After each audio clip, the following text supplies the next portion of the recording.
All right, what's up, everyone? Going to take a look at this fifth hole.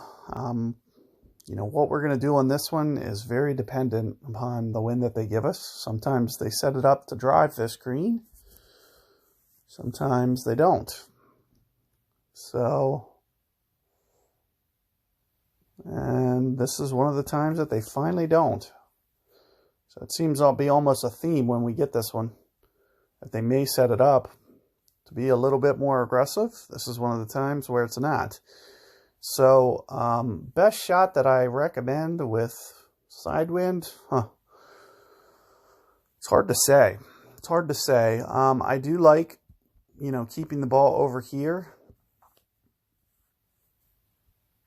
I'm not sure about, whether or not with this side wind. I haven't seen this for a long time in tour play. So,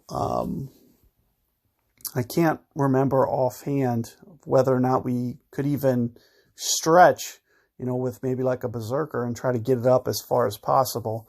But in my experiences, even if it is possible, it's not beneficial to barely get over there. It's much better when you can blast it and get it kind of all the way up here to the edge. But it looks like, in my, opinion, I would imagine we can probably get over there if we want to. But as I mentioned, it just kind of leaves you at a weird distance and not the easiest of shots to execute. So what you could better do, I'm thinking somewhere, I definitely wouldn't go above 5 on the top spin. Thinking somewhere in here with a decent amount of curl. This is about a 6-ring adjustment, 5.5. Significant amount of curl. This allows you to really get into that neck nice and well. Oh, gotta be kidding me. I cannot believe that ran through. So do keep that in mind. There was some fear for me to have it roll through. I'm assuming it's just all that curl, more so than anything. And I also didn't get the checkup bounce. I got that roll through bounce.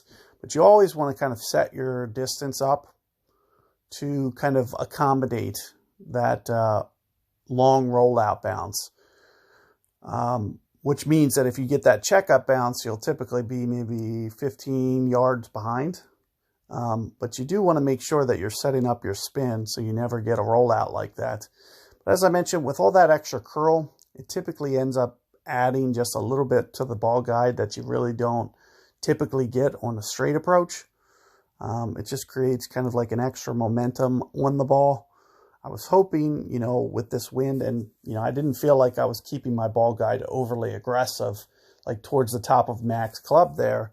So I really thought that that was going to end up checking up, and it's just a little bit too much. So keep that in mind. You'll probably want to dial it back a little bit. Of course, we do have just a little bit of a tailwind here, just a touch. But what I'm going to do is we're just going to play it back into the fairway, assuming that you guys can easily get here on a consistent basis. And we'll just play as if, we drove it here, and you should be able to dial in that tee shot. It should take one extra attempt, really.